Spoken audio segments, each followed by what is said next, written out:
আজমতে সাহাবা মানে হলো হযরত সাহাবায়ে কেরাম রিদওয়ানুল্লাহি তাআলা আলাইহিম আজমাইনের মর্যাদা। হযরত সাহাবায়ে কেরামের মর্যাদার সার্টিফাই আল্লাহ নিজেই কোরআনে করেছেন। বিসমিল্লাহির রহমানির রহিম, রাদিয়াল্লাহু আনহুম ওয়া রাদু আন। আল্লাহ নিজেই সাহাবায়ে কেরামকে সার্টিফাই করেছেন। আল্লাহর হাবিব তিনিও তার সাহাবায়ে কেরামকে সার্টিফাই করেছেন আসহাবি কান নুজুম বিআইয়িহিম ইক্তাদাইতুম ইহতাদাইতুম।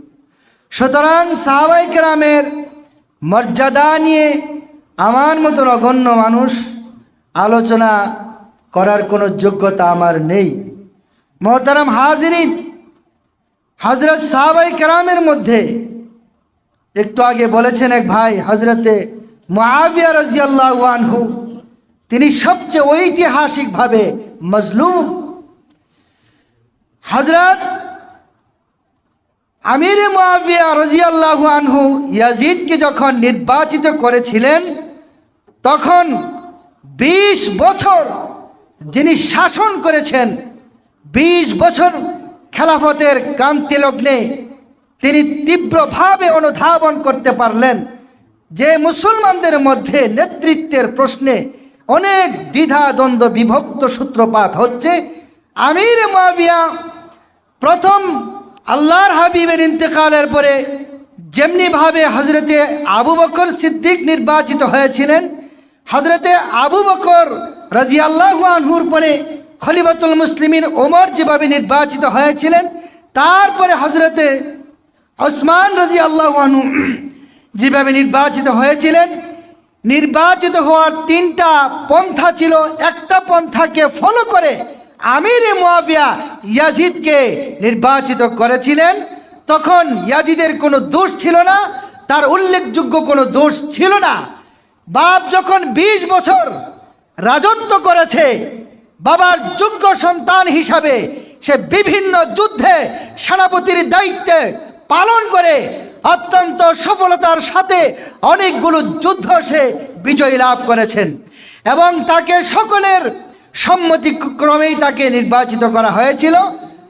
তো হযরতে হুসাইন রাদিয়াল্লাহু আনহু তিনি বলেছিলেন যে আপনি যেইভাবে যেই পন্থায় আপনি ঘোষণা করেছেন সেই পন্থা আমি মানি না, তার চেয়ে আরো যোগ্য, তার চেয়ে আরো বুজুর্গ ব্যক্তি আছে, তাদের ব্যাপারে প্রস্তাব আনতে পারেন। আমিরে মুআবিয়া বললেন, যেহেতু প্রাদেশিক গভর্নর এবং আমার সহযোগী, আমার সচিব সকলেই অধিকাংশ যেহেতু মিশর, ইরাক এবং শাম, সিরিয়া সহ সব জায়গায় যেহেতু ইয়াজিদকে মেনে নিয়েছে, অধিকাংশ যেহেতু মেনে নিয়েছে, আপনারা ইসলামের বৃহৎ স্বার্থে মেনে নিন। হযরতে হুসাইন এবং তার সাথে হযরতে আব্দুল্লাহ ইবনে যায়েদ, হযরতে আব্দুল্লাহ ইবনে জুবাইর এবং হযরতে আব্দুল্লাহ ইবনে ওমর সহ অনেক কিবারে সাহাবা ওনারাও ওই ইয়াজিদের নেতৃত্ব মেনে নেননি। তো যারা নাকি হুসাইনের সঙ্গে থেকে ইয়াজিদের নেতৃত্ব মেনে নেননি, তারাও হযরতে হুসাইনকে নিষেধ করেছিলেন যে আপনি কারবালার প্রান্তরে যায়েন না, কুফার দিকে যাবেন না, ওখানে গেলে আপনার বড় ধরনের অ্যাক্সিডেন্ট হওয়ার সম্ভাবনা আছে। হুসাইন রাদিয়াল্লাহু আনহু চিন্তা করলেন, দ্বীনের স্বার্থে যদি ওখানে গিয়া কিছু দ্বীনের খেদমত, যদি বিশুদ্ধ দ্বীনের খেদমত করার সুযোগ থাকে করব, আর না হইলে ব্যাক করব। এই চিন্তা করে উনি মূলত সাহাবায়ে কেরামের অনেকের সিদ্ধান্ত পরামর্শকে উনি মানেননি। তো যাই হোক, সর্বশেষ তিনি কুফা থেকে শত শত চিঠি এসেছিল যে হুসাইন আপনি আসেন কুফাতে, আমরা ইয়াজিদের নেতৃত্ব মানি না, ইয়াজিদের হাতে আমরা এখনো বায়াত হয়নি, আপনি আসেন, আপনাকে আমরা গভর্নর বানাবো, আপনার নেতৃত্বে দ্বীনের কাজ করব। তো উনি মাঠ আপনার পর্যবেক্ষণ করার জন্য তার চাচাতো ভাই মুসলিম বিন আকিলকে পাঠাইছে মাঠ পর্যবেক্ষণ করার জন্য। তো যাই হোক, উনি মাঠ পর্যবেক্ষণ করে চিঠি পাঠিয়ে দিয়েছেন যে হুসাইন, এই কুফার মানুষ সবাই আপনার অপেক্ষা আছে, আপনি আসতে পারেন। আমার ভাইরা, ওই কুফার যে গভর্নর আপনি ইবনে জিয়াদ এবং ইয়াজিদ যখন শুনতে পারছে যে হুসাইন সেই মুসলিম বিন আকিলের চিঠি পায়া কুফার দিকে রওনা হয়ে গেছে। ইয়াজিদ এই কুফার গভর্নর আপনার মুসলিম আপনার ইবনে জিয়াদকে বলল, হুসাইন এবং তার বাহিনীকে কুফায় ঢুকতে দিবেন না, বারণ করুন। এতটুকু খবর পৌঁছায়া দিছে। তো আমার ভাইরা, হুসাইন রাদিয়াল্লাহু আনহু 72 সদস্য নিয়া, বিবি বাচ্চা নিয়া নিরস্ত্রভাবে উনি যুদ্ধের উদ্দেশ্যে যাননি, দিন কায়েমের জন্য যে গিয়েছিলেন। যাওয়ার পথে কুফার কাছাকাছি যাওয়ার পরে জানতে পারলেন মুসলিম বিন আকিলকে হত্যা করা হয়েছে। আমার ভাইরা, ইবনে জিয়াদ যখন জানতে পারলো যে হুসাইনের আপনার দূত মুসলিম বিন আকিল সে আয়শা হুসাইনের পক্ষে জনমত তৈরি করতেছে, তখন মুসলিম বিন আকিল এবং সে যেই বাড়িতে অবস্থান করেছিল এই বাড়ির জমিদার তাদেরকে হত্যা করে দিয়েছে। এই হত্যার বিরুদ্ধে কুফার সাধারণ জনগণ যারা নাকি হুসাইনের পক্ষে সাপোর্টার ছিল সকলেই কুফার গভর্নর হাউস ঘেরাও করেছে এর হত্যার বিচারের দাবিতে। তো ইবনে জিয়াদ সে একটা কঠিন ভাষণ দিছে, তোমরা যদি আমাদের বিরুদ্ধে অবস্থান করো, হযরত হুসাইনের পক্ষে যদি তোমরা যাও, আমি স্পষ্ট ভাষায় দায়িত্বহীন ভাষায় বলছি, তোমাদের গর্দান আর আমার তরবারি কাজ করবে। আমার ভাইরা, এই কুফার গাদ্দার ইবনে জিয়াদের এক বক্তৃতায় সবাই কাট হয়ে গেছে। তো হুসাইন রাদিয়াল্লাহু আনহু ওখানে যাওয়ার পরে বুঝতে পারলেন যে ওনাকে যখন ঘেরাও করে ফেললো, ওনার সাপোর্টার কেউ নাই।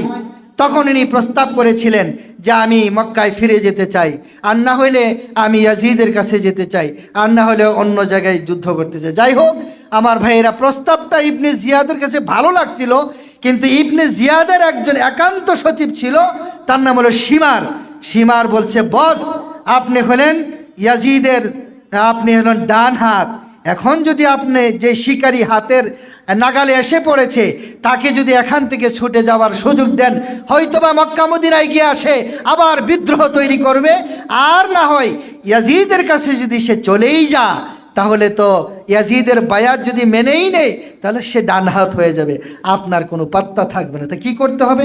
তাকে ছাড়া যাবে না, আপনার কাছে বায়াত করতে হবে। ঠিক আছে, বায়াত করো। বায়াত যদি না হয় তো কি করা? বায়াত না হইলে কিভাবে বায়াত করতে হয় এটা আমরা দেখব। তো যাই হোক, উনি যখন ইবনে জিয়াদের যে চাটুকার শিমার যখন এসে বলল যে ইবনে জিয়াদের কাছেই বায়াত হইতে হইব, হুসাইন বলছে সম্ভব না, বায়াত হলে ইয়াজিদের কাছে হবে। কোনা হতেই হবে, না হইলে আপনাকে হতে বাধ্য করব। কি করবা? লড়াই করবা? করো। লড়াইয়ের জন্য প্রস্তুত।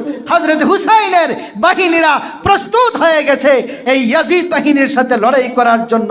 একে একে হুসাইনের রাদিয়াল্লাহু আনহু সকল বাচ্চাদেরকে হত্যা করার পরে সর্বশেষ হুসাইন রাদিয়াল্লাহু আনহুকে হত্যা করেছে এবং তার মাথাটাকে ইয়াজিদের কাছে নিয়ে এসেছে। ইয়াজিদ দেখার পরে কান্না করেছে, সে বলছে হত্যার কথা তো আমি বলিনি, কেন তোমরা হত্যা করলা? যাই হোক, সে কান্না করেছে, বিলাপ করেছে, মাথায় চেহারাতে আঘাত করেছে, কাপড় ছিঁড়েছে, বিলাপ করেছে, শোক পালন করেছে 3 দিন। যার নেতৃত্বে লাগি আল্লাহর রাসূলের কলিজার টুকরাকে দুনিয়া থেকে সপরিবারে খতম করা হয়েছে, তার কান্না এবং শোক পালন এটা একটা প্রহসনমূলক একটা অভিনয় ছিল।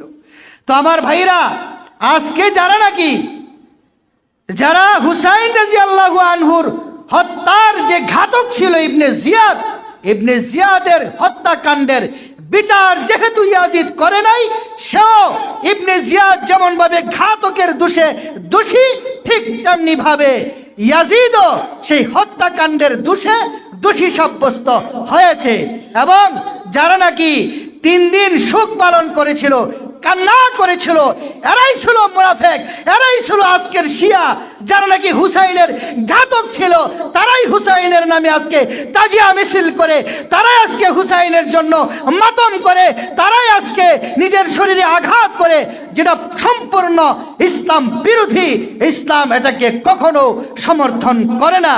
সুতরাং আজকে যারা হুসাইনের ভালোবাসা দেখাইতে গিয়া যেই সমস্ত শিয়ারা নিজেদের গায়ে আঘাত করে এবং মাতম করে, মিছিল করে, সম্পূর্ণ ইসলাম বিরোধী, এটাকে ইসলাম কখনো সাপোর্ট করে না।